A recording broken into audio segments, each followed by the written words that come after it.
बिस्मिल्लाहिर्रहमानिर्रहीम अस्सलाम वालेकुम। इस वीडियो में आपको अपडेट देंगे कराची समेत सूबा सिंध में बारिशों की क्या इम्कानात बन रहे हैं सितंबर के आखिर में, उस हवाले से, और हवा का कम दबाव जो खलीज बंगाल से रियासत गुजरात की तरफ बढ़ने का जिसका इम्कान है वो आगे क्या रुख इख्तियार कर सकता है। लेकिन पहले आप हमारा चैनल धूपछांव ऑफिशियल इसको लाजमी सब्सक्राइब करें, ऐसा ना हो कि हमारे कोई इंपॉर्टेंट अपडेट्स, वेदर अपडेट्स आप मिस कर दें। तो हवा का कम दबाव जो कि खलीज बंगाल से मूव करने का इम्कान है अराउंड सितंबर 4th वीक में,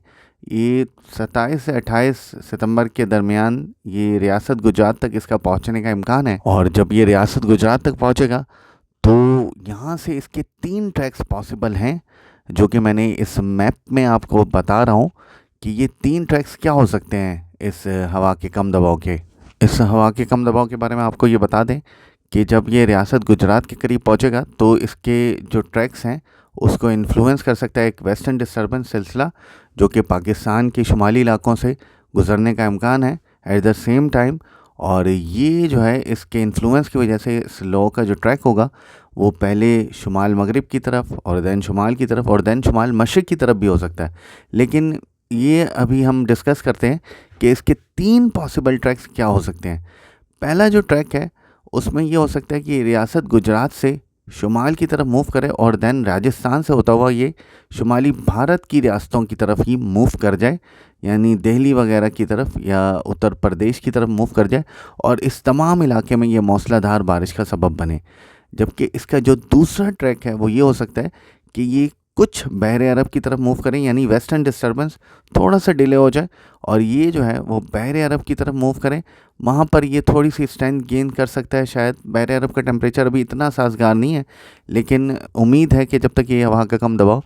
यहाँ बहरे अरब तक पहुँचेगा तब तक टेम्परेचर थोड़ा बहुत साजगार बहरे अरब का हो सकता है। तो ये दैन उसके बाद सूबे सिंध में मूव कर सकता है और सूबे सिंध से आगे ये नॉर्थ पाकिस्तान की तरफ, पंजाब की तरफ भी मूव कर सकता है दैन, अगर इसका ये ट्रैक 2 रहा। और ट्रैक 3 जो है वो ये है कि ये अरेबियन सी के साथ साथ जो है पाकिस्तानी कोस्ट के साथ साथ वेस्ट की तरफ मूव कर सकता है। लेकिन ट्रैक 3 के इम्कानात इसलिए कम है क्योंकि वेस्टर्न डिस्टर्बेंस सिलसिला आने का इम्कान मौजूद है। अगर ट्रैक 3 इसका उसी सूरत में हो सकता है कि जब वेस्टर्न डिस्टर्बेंस सिलसिला इसको ज़्यादा इन्फ्लुएंस ना करे। अब ये जो कुछ लीडिंग मॉडल्स हैं इनके आउटपुट हम देख लेते हैं और इसमें आपको नज़र आ रहा है कि ये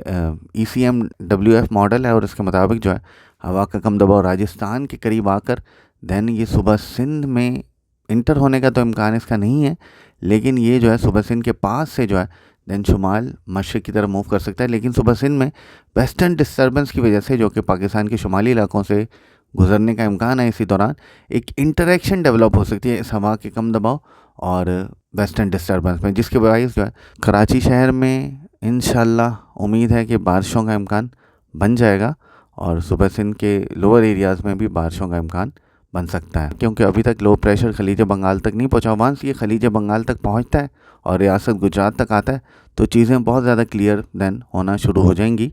इंशाल्लाह। अपनी अपडेट को फ़िलहाल यहीं तक रखते हैं, मज़ीद अपडेट्स के लिए धूपछांव के साथ रहें।